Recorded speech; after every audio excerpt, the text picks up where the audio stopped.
बिस्मिल्लाहिर्रहमानिर्रहीम। हम स्टार्ट कर रहे हैं जी chapter number 6 named as perception in individual decision making, और बुक हम यूज़ कर रहे हैं वो है organisational behaviour by Stephen P Robbins. So first of all understand करने की कोशिश करेंगे हम कि परसेप्शन क्या होती है, और देन परसेप्शन की इम्प्लीकेशन जो डिसीजन मेकिंग में है उसमें सबसे पहले डिसीजन मेकिंग को देखेंगे, एंड देन परसेप्शन का जो एक इम्पैक्ट डिसीजन मेकिंग पे आता है उसको भी अंडरस्टैंड करने की कोशिश करेंगे। So let's start the chapter with defining what is perception. Perception basically is considered as a process. तो हमें सबसे पहले तो यहाँ पे ये चीज़ आ जाती है कि एक प्रोसेस है, दैट मीन्स कि ये प्रोसेस जो है वो कैसे होगा, any step by step by step. So हमें ये कहा जी पहला step, this will lead to the second one and this will lead to the third one, और ये 3 स्टेप प्रोसेस बेसिकली परसेप्शन आपको नजर आता है। परसेप्शन को अगर हम डिफाइन करना चाहें तो perception is a process by which individuals, पहली चीज that is to select, second is they organise, and third one is they interpret. अब किस चीज़ की ये बात हो रही है? ये बात हो रही है बेसिकली सेंसरी इम्प्रेशंस की। What are those sensory impressions जो भी कोई एक इंडिविजुअल रखता है? There are 5 senses that an individual have. जैसे हम बात कर लेते हैं जी, स्मेल है, टच है, टेस्ट है, हेयरिंग है और साइट। ये 5 ह्यूमन सेंसेस हैं जिसको हम सेंसरी इंप्रेशंस के तौर पे लेते हैं। सो एक ह्यूमन बीइंग इन्हीं 5 सेंसेस में से एक को, चंद को या सारों को एट अ टाइम भी यूज कर रहा हो सकता है। तो इन सेंसरी इंप्रेशन से हम अपने इर्द गिर्द के इन्वायरमेंट में कुछ चीज़ों को सिलेक्ट करते हैं, उनको ऑर्गेनाइज करते हैं और उनको इंटरप्रेट कर रहे होते हैं। और इंटरप्रिटेशन क्या होती है? दैट इज कि हमारे इर्द गिर्द क्या हो रहा है, that is giving meaning to the environment. अब ये एक हमें अगर हम देखें तो ये साइकोलॉजिकल डेफिनेशन आपको परसेप्शन की नज़र आती है, लेकिन अगर जनरल सेंस में हम बात करें तो perception is an art of what we see and what we believe, कि हम अपने इर्द गिर्द की चीज़ों को किस तरह से समझ रहे होते हैं। जैसे for instance just take an example of perceiving a product good और परसीविंग अ प्रोडक्ट बैड। तो ये परसेप्शन उस प्रोडक्ट की सेल और परचेज में एक इम्पॉर्टेंट रोल प्ले कर सकती है। अब यहाँ पर एक सबसे इम्पॉर्टेंट चीज़ जो हमें नज़र आती है वो क्या नज़र आती है कि एक व्यू है कि people always believe that what they perceive is the reality, लेकिन जो रियलिटी है साइकोलॉजी ये कहती है कि at time reality might be different than their perceptions. जैसे एक छोटी सी एग्जांपल उसने यहाँ पर दी है, बड़ी अच्छी सी एग्जांपल है, इसको मैं आपके लिए, for example, all employees in a firm may view it as a greater place to work, favorable working conditions, interesting job assignments, good pay, excellent benefits, understanding and responsible management. So ये एक बंदे का एक perception है organisation के बारे में. But as most of us know, it's very unusual to find such agreement. कि बहुत सारे लोग शायद ये similar फीलिंग्स नहीं रखते, सिमिलर परसेप्शन नहीं रखते। तो क्या हम ये कहेंगे कि एक बंदा जो परसीव कर रहा है वो ठीक है, या कई और लोग जो परसीव कर रहे हैं क्या ठीक है? सो 2 लोगों की परसेप्शन एक दूसरे से डिफर करती है। अब अगला सवाल ये आता है कि why perception is important in organisational behaviour. तो बड़ा सिंपल सा इसका आउटकम हमारे सामने आती है कि लोगों के बिहेवियर्स जो हैं, जैसे मैंने अभी बाइंग और परचेजिंग की बात की, वो डिपेंड कर रहे होते हैं, बेस कर रहे होते हैं उनकी जो डिसीजंस हैं उनकी परसेप्शन के ऊपर। और इसका मतलब क्या हुआ कि उनके बिहेवियर्स किसी के साथ अच्छा या बुरा होना उनकी perception about that person depend कर सकती है। परसेप्शन अबाउट अ प्रोडक्ट उसकी परचेज के डिसीजंस के ऊपर डिपेंड कर सकती है। सो यहाँ पर ऑथर कहता है कि perception might not be the reality और reality might be different in the perception of an individual. So यहाँ पे उसने कहा कि the world as it is perceived is the world that is behaviourally important. So this is where हमें ये भी समझ आती है कि हाउ इम्पॉर्टेंट इट इज़। अब अगली जो बात हमारी बनती है वो हमारा जो क्वेश्चन बनता है वो रिलेट करता है फैक्टर्स दैट इन्फ्लुएंस परसेप्शन। क्या हमारी परसेप्शन जो है वो अकेली अकेली सी होती है, आइसोलेशन में बनती है? द आंसर कम्स कि परसेप्शन आइसोलेशन में नहीं बन सकती। यहाँ पे हमारे पास फैक्टर्स होते हैं। इस फैक्टर्स को अगर हम बात करने की बात देखें तो हमारे पास परसीवर वो है जो कि सारी परसेप्शन कर रहा है। सो this is the one individual who is perceiving. Second, वो ऑब्जेक्ट हो सकता है या टारगेट जिसको परसीव किया जा रहा है। ये ह्यूमंस भी हो सकते हैं, ये कोई प्रोडक्ट्स, कोई सेल फोन, कोई टेलीविजन और any other thing like book और म्यूजिक, ये सारे हमारे टारगेट बन गए जिनको परसीव किया जा रहा है। और तीसरी पार्टी हमारे पास क्या आ जाती है, that is the situation in which a perception is been made. देखें, अब जब आप किसी भी टारगेट की तरफ अपनी तवज्जो लेकर आते हैं और आप उसको इंटरप्रिटेशन देने की कोशिश करते हैं, तो आपकी इंटरप्रिटेशन जो है आपके अपने कैरेक्टरिस्टिक्स की बुनियाद के ऊपर बहुत ज़्यादा इन्फ्लुएंस हो रही होती है।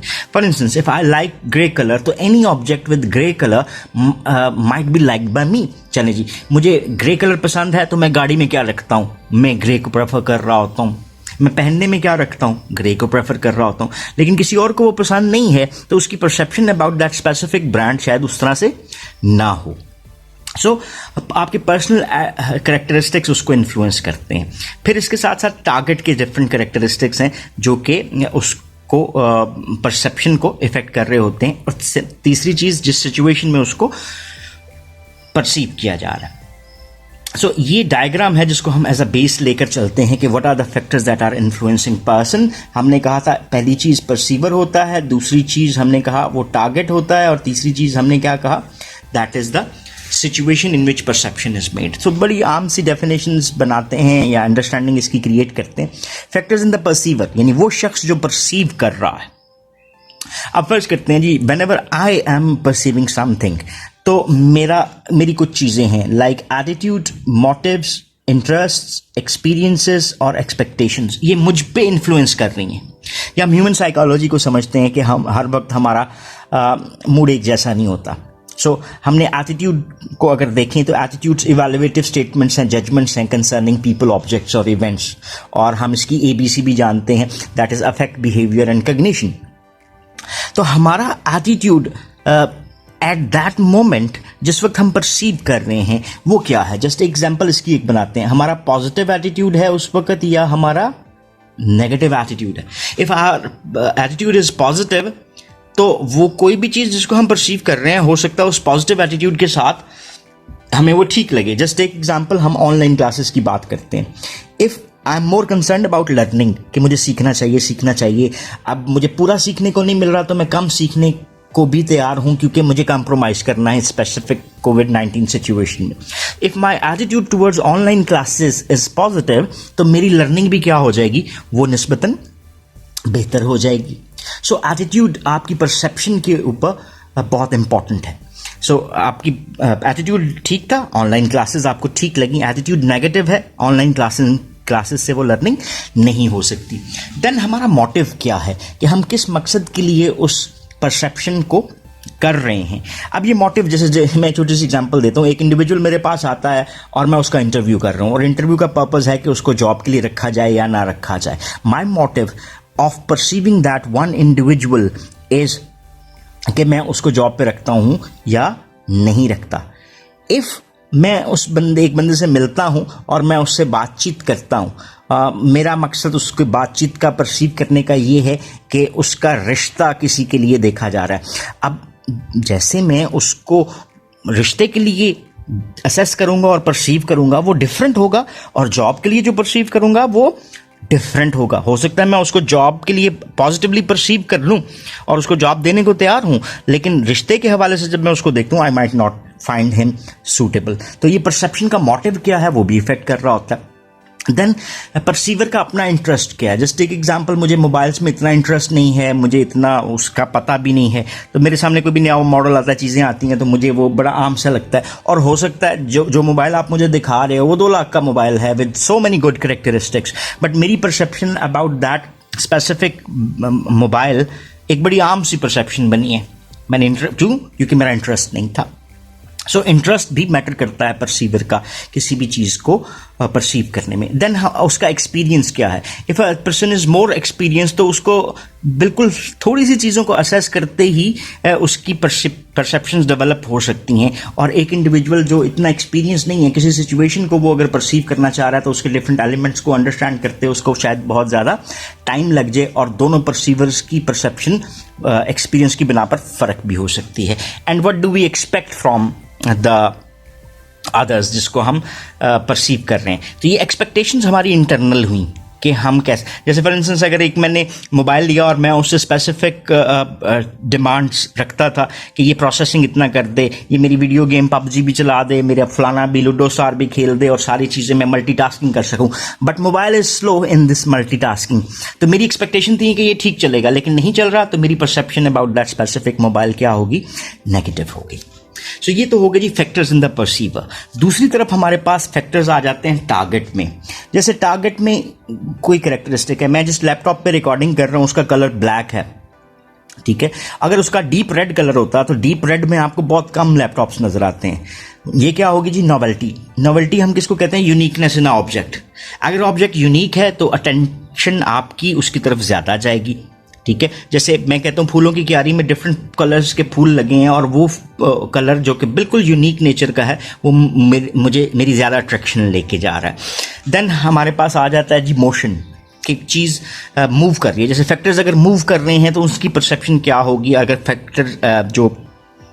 फैक्टर्स टारगेट जिसको हम परसीव कर रहे हैं वो मोशन में नहीं है, स्टैटिक है, तो उसकी परसेप्शन फ़र्क हो सकती है। देन हमारे पास आ जाता है जी साउंड्स। जैसे लाउड साउंड्स को ज़्यादा अटेंशन दी जाती है, हम ज़्यादा अटेंटिव हो जाते हैं, लेकिन जो लोअर साउंड है उसकी पिच फ़र्क होती है, तो वो हमारे लिए डिफरेंट मीनिंग्स रख रहे होते हैं। Then size of the object क्या है, साइज भी हमारे इस परसेप्शन को इन्फ्लुएंस कर रहा होता है। जैसे larger objects, bigger objects might get more attention rather than the smaller objects. Then background, जिसमें किसी चीज़ को हम परसीव कर रहे हैं उसका अपना बैकग्राउंड क्या है। मैं इसकी छोटी सी एग्जांपल इस तरह से देता हूँ कि फॉर इंस्टेंस बैकग्राउंड क्या है कि अगर बादल आए हुए हैं और उसके साथ आपको दरख्त नज़र आ रहे हैं, उन बादलों में, काले और सफ़ेद बादलों में उस दरख्त की खूबसूरती बिल्कुल फ़र्क लग रही है, और जैसे ही वो बैकग्राउंड चेंज होता है और तपती धूप नज़र आती है तो फिर बैकग्राउंड चेंज होने से उन दरख्तों की यानी उन ऑब्जेक्ट्स की आपकी परसेप्शन डिफर कर जाती है। Then proximity. प्रॉक्सिमिटी किसको कहते हैं हम, that is the nearness to the object, nearness. अब वो ऑब्जेक्ट जिसको मैं परसीव कर रहा हूँ वो मेरे कितना करीब है। फॉर इंस्टेंस अगर मेरा उससे ताल्लुक़ है, उसके साथ इन्फ्लुएंस ज़्यादा है, तो फिर शायद उसकी परसेप्शन फ़र्क हो। जैसे मेरी गाड़ी मुझे अच्छी लगती है, my proximity to the my object यानी गाड़ी, तो मैं उसको डिफरेंटली परसीव करता हूँ। और अगर हम ग्राहक की बात करते हैं तो मैं अगर 10 लाख प्राइस लगाता हूँ तो ग्राहक 6 लाख लगा रहा होता है। My proximity to that object मुझे कहती है कि मैं बायस्ड अप्रोच रखूं। और देन सिमिलैरिटी, कि अगर ऑब्जेक्ट्स उनसे वो सिमिलर नेचर के हैं तो आपको डिफरेंट परसेप्शन दे सकते हैं। अगर वो ऑब्जेक्ट्स आपसे सिमिलर होते हैं, आपके कैरेक्टरिस्टिक्स से सिमिलर लगते हैं, तो भी आपको परसेप्शन डिफर हो जाती है। और आखिरी चीज़ जो हमारी इससे रिलेट करती है, that is the factors in the situation, कि सिचुएशन में जो फैक्टर्स हैं वो क्या कंट्रीब्यूट कर रहे हैं, किस टाइम पे परसीव किया जा रहा है। For instance just take an example of a girl जो कि बड़ा अच्छा सूटेड बूटेड है, and at the time of 12 o'clock और 12:30 ऑफ नाइट आपको लिफ्ट मांगती है। आप उसका हुलिया देख के आप शक में पड़ जाओगे कि is she a common girl और seems to be someone a prostitute और व्हाट। लेकिन इसी तरह से कोई अगर इंडिविजुअल आपको दिन के वक्त ऐसे कह रहा है कि मुझे अगर आप वहाँ पे ड्रॉप कर दें तो परसेप्शन डिफर कर सकती है।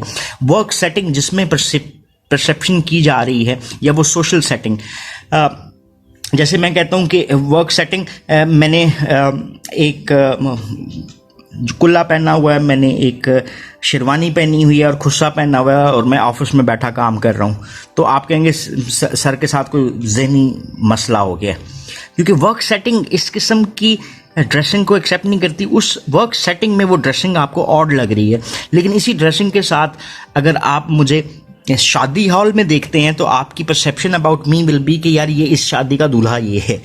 और देन सोशल सेटिंग के उस सोसाइटी में उसकी एक्सेप्टेंस क्या है, like wearing a tight jeans and shirt in University of Gujarat or in Punjab's culture might be seem very odd, लेकिन अगर इसी तरह की ड्रेसिंग में एक इंडिविजुअल यूरोप में है तो उसको उस अंदाज में परसीव नेगेटिवली नहीं किया जाएगा. सो this is how social setting जो है वो भी परसेप्शन के ऊपर इफेक्ट कर सकती है. सो हम इसको कंक्लूड करते हैं. यहाँ पे हमारे पास डेफिनेशन आ रही है. Perception is a process by which individuals organise and interpret their sensory impressions in order to give meanings to their environment. और ये 3 फैक्टर्स थे जिन्होंने परसीवर, टारगेट और सिचुएशन जिन्होंने इंडिविजुअल की परसेप्शन के ऊपर इनको इन्फ्लुएंस किया. So that's all about this lecture. Next lecture में हम पर्सन परसेप्शन या एट्रीब्यूशन के हवाले से बात करेंगे. If you have any question और क्वेरीज तो आप कमेंट सेक्शन में सवाल पूछ सकते हैं एंड इंशाल्लाह we will be trying to answer those questions as well. Thank you very much for watching this video. Have a nice time. अल्लाह हाफिज़.